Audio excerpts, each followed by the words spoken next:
À chaque fois que je suis dans un avion, au moment du décollage, j'ai toujours l'impression qu'on va se crasher. Puis évidemment, on décolle toujours. Alors je suis né un 15 août, comme Napoléon. Si ça, c'est pas une référence de conquérant, alors je vous rassure, moi, ma victoire personnelle, ça serait de lui ressembler que sur ce point. Je ne veux pas finir seul. Car de mon expérience, le principal risque de la conquête, c'est la solitude. La conquête, elle est jouissive, elle est attirante et elle transmet tellement de belles émotions. C'est clairement un état d'esprit. On le voit au dernier JO, à Tokyo, cet été, les équipes de basket, de hand, de volley, que ce soit chez les femmes, chez les hommes, ils nous ont fait vibrer en ramenant 6 médailles, dont 3 conquêtes de titres olympiques. Et d'ailleurs, quand on m'a demandé de venir ici, je me suis préparé et je me suis demandé pourquoi, selon Nicolas Dufourcq, je représentais la conquête et pourquoi c'était intéressant que je vienne vous en parler. D'ailleurs, je tiens à le remercier parce que ça m'a permis d'y réfléchir pas mal et le sujet est très intéressant. Alors c'est peut-être parce que j'ai créé une boîte il y a 13 ans, que je la dirige toujours, ce qui n'est pas encore super usuel dans le monde des startups. À moins que ça soit parce que les 3 dernières années, on est passé de 30 collaborateurs à plus de 100, de 25 millions d'euros de chiffre d'affaires à 45, qu'on a levé 10 millions d'euros et qu'on va en lever une quarantaine d'ici quelques mois. Bon, ça c'est vachement moins sûr, mais enfin, je vous promets, j'y travaille quand même pas mal là-dessus. À moins que ça soit parce qu'on était franco-français encore il y a 3 ans, qu'aujourd'hui on est présent dans les 20 premières agglomérations européennes, qu'on a ouvert 4 pays pendant la pandémie et qu'on ouvre notre bureau américain dès janvier 2022. Alors c'est vrai que quand je vous la raconte comme ça a l'air sympa à vivre, joli, même facile. Et pourtant, la réalité, c'est que c'est quand même super relatif. Parce que ce qu'on m'avait pas dit, ce que j'ai pas voulu entendre, sûrement, c'est que conquérir un marché, conquérir le monde, ça coûte cher. Et ça peut coûter même très cher. Il y a 2 ans, je vous l'ai dit, j'ai levé 10 millions d'euros. Pour nous, pour une boîte comme nous, qui faisait 25 millions d'euros, c'était énorme. Puis je me suis dit, je vais aller fêter ça avec ma famille, ma femme, mes 2 filles. Et quand je rentre à la maison, je trouve mes filles couchées, ma femme aussi couchée, qui fait la gueule. Normal, il est 23h30. Et à cette époque-là, je me suis rendu compte que ma femme, mes filles, elles avaient aussi leur vie, leur propre agenda.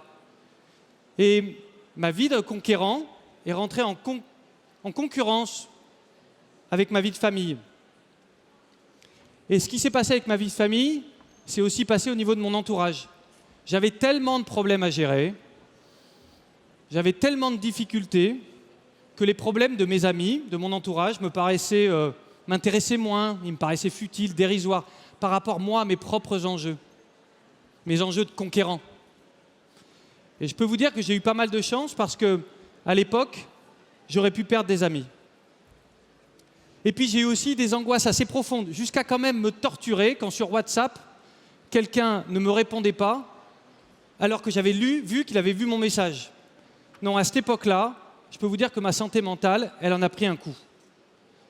Et que je voyais aussi des amis entrepreneurs qui vendaient leur boîte parce que fatigués, isolés, alors que clairement, ce n'était pas le moment.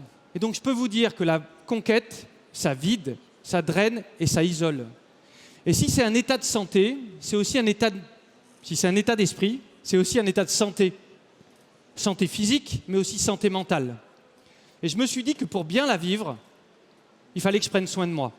Alors j'ai travaillé sur moi-même pour mieux me connaître, pour savoir vraiment qui je suis. Et sur ce chemin, j'ai dû d'abord me voir, trouver la bonne distance, me dire que le projet, c'est pas moi. Je ne suis pas le projet. Me dire que la boîte, l'entreprise, c'est pas que moi. Je ne suis pas que la boîte ou l'entreprise. Je peux vous dire aujourd'hui que la conquête, pour moi, pour un entrepreneur, c'est d'abord la conquête de soi. Et puis il faut trouver ce qui nous motive au plus profond, ce qui nous connecte au monde. Par exemple, moi, j'ai 3 valeurs. L'engagement environnemental, protéger la santé de la planète grâce à des solutions circulaires. L'humain, permettre à tous les jeunes issus de Stein, de l'avenue de Truden, ou même de Montluçon, de faire un boulot qui a du sens. Et puis l'ambition, permettre aux solutions circulaires d'être la réponse mondiale au changement climatique. Et c'est aujourd'hui ces valeurs qui m'aident à travailler au quotidien. La conquête, pour moi, elle est au service de ces valeurs, de ma vie, et pas l'inverse. Bien sûr, pour faire ce chemin, pour faire cette transformation intime et personnelle, j'ai aussi dû accepter de me faire aider par des professionnels qui connaissent la matière. Et ça, je peux vous le dire, ce n'est pas facile. Alors, ce que je peux peut-être vous souhaiter, à chacune et à chacun d'entre vous, c'est vous faire transformer en confiance par cette magnifique aventure qu'est la conquête. Et puis, si j'ai un dernier conseil à vous donner, que j'aurais pu donner à mon illustre jumeau, c'est peut-être d'écouter un petit peu plus souvent Louise Attaque. Normalement, la musique arrive.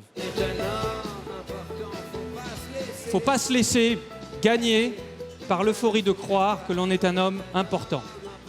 Faut pas se laisser gagner par le de croire que l'on est un homme important. Faut pas se laisser gagner par l'euphorie de croire que l'on est un homme important. Faut pas se laisser